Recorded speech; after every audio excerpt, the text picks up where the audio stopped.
S, BJP ನಿರೀಕ್ಷೆ ಮಾಡ್ತಾ ಇದ್ದಿದ್ದೆ ಇಂತಹ ಈ ಬೆಳವಣಿಗೆಯನ್ನ. ಈಗ ಇಲ್ಲಿ ತನಕ ಹಾಲಿ ಸಂಸದರು, ಈಗಲೂ ಕೂಡ ಹಾಲಿ ಸಂಸದರೇ ಮೈಸೂರು ಕೊಡಗು ಭಾಗಕ್ಕೆ, ಯಾರು ಪ್ರತಾಪ್ ಸಿಂಹ ಅವರು ಒಂದು ಟ್ವೀಟ್ ಮಾಡಿದ್ದಾರೆ.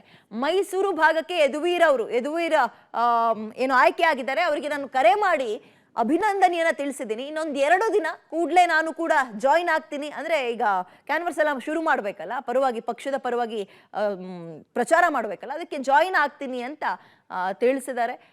ಪ್ರತಾಪ್ ಸಿಂಹ ಅವರು ಹಾಲಿ ಸಂಸದರು, ಟಿಕೆಟ್ ತಪ್ಪಿರುವಂತದ್ದು, ಜೊತೆಗೆ ನಿನ್ನೆ ದೊಡ್ಡ ಮಟ್ಟದ ಪ್ರತಿಭಟನೆ ಆಯಿತು.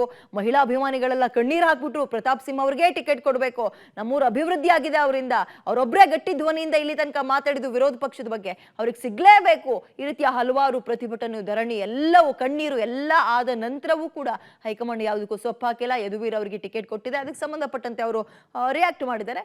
ಬಹಳ ಗುಡ್ ಮೂವ್ ಇದು. ಇನ್ನು ಮೈಸೂರು ಕೊಡಗು ವಿಚಾರಕ್ಕೆ ಹೋಗೋಣ. ಬಿಜೆಪಿ ಅಭ್ಯರ್ಥಿಯ ಆಯ್ಕೆಯಲ್ಲಿ ಸಾಮಾಜಿಕ ಜಾಲತಾಣದಲ್ಲಿ ಪೋಸ್ಟ್ ಹಾಕಿದ್ದಾರೆ ಯದುವೀರ್. ಸಮಸ್ತ ಮೈಸೂರು ಕೊಡಗು ಪ್ರಜಾ ಬಾಂಧವರಿಗೆ ನನ್ನ ನಮಸ್ಕಾರ, ನಿಮ್ಮ ಋಣವನ್ನ ತೀರಿಸಲು ಅವಕಾಶ ಕೇಳ್ತಾ ಇದ್ದೀನಿ ಅಂತ ರಾಜರು ಹಾಕಿರೋ ಮೆಸೇಜ್ ಇದು. ನಿಮ್ಮ ಹಾರೈಕೆ ಮತ್ತು ಬೆಂಬಲವನ್ನ ನಾನು ಎದುರು ನೋಡ್ತಾ ಇದ್ದೀನಿ. ಸಾಮಾಜಿಕ ಜಾಲತಾಣದಲ್ಲಿ ಈ ರೀತಿಯಾಗಿ ಯದುವೀರ್ ಅವರು ಪೋಸ್ಟ್ ಹಾಕಿದ್ದಾರೆ. ಯಾಕಂದ್ರೆ ಅವರೇ ಈ ಸಲ ಬಿಜೆಪಿ ಅಭ್ಯರ್ಥಿ, ಮೈಸೂರು ಕೊಡಗು ಭಾಗದಲ್ಲಿ ಬಿಜೆಪಿ ಅಭ್ಯರ್ಥಿಯಾಗಿ ಆಯ್ಕೆ ಆಗಿದ್ದಾರೆ. ಹಾಗಾಗಿ ಸೋಷಿಯಲ್ ಮೀಡಿಯಾದಲ್ಲಿ ಜನರನ್ನ ಓಲೈಸೋಕೆ ಅಥವಾ ಜನರಿಗೊಂದು ಮೆಸೇಜ್ ಕೊಡ್ಬೇಕಲ್ಲ, ಬರೀ ಬಿಜೆಪಿ ಹೇಳ್ಬಿಟ್ರೆ ಸಾಕಾಗಲ್ಲ, ಇವರ ಪ್ರಯತ್ನವೂ ಇರಬೇಕಲ್ಲ. ಹಾಗಾಗಿ ನೋಡಿ, ಸಮಸ್ತ ಮೈಸೂರು ಕೊಡಗು ಪ್ರಜಾ ಬಾಂಧವರಿಗೆ ನನ್ನ ನಮಸ್ಕಾರ.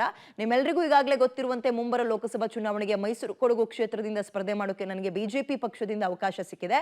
ನನ್ನ ಪೂರ್ವಜರ ಮಹತ್ತರ ಕೊಡುಗೆಗಳಿಂದ ಕರ್ನಾಟಕ ಜನತೆಯ ಬೆಂಬಲ ಮತ್ತು ಭಾವನಾತ್ಮಕ ಸಂಪರ್ಕ ನಿಸ್ಸಂದೇಹವಾಗಿ ನಮ್ಮೊಟ್ಟಿಗಿದೆ. ಕಳೆದ 9 ವರ್ಷಗಳಿಂದ ನಾನು ನಮ್ಮ ಕ್ಷೇತ್ರದ ಹಾಗೂ ನಮ್ಮ ರಾಜ್ಯದ ಸಾರ್ವಜನಿಕರ ಜೀವನದ ಭಾಗವಾಗಿದ್ದೇನೆ.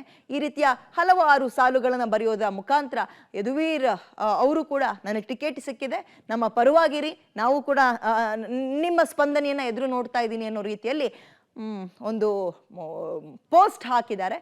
ಸೊ ಈಗ ಇದೊಂದು ರೀತಿ ಚೆನ್ನಾಗಿದೆ. ಇದು ಮೈಸೂರಲ್ಲೂ ಕೂಡ ಬಹಳ ಅಚ್ಚರಿ.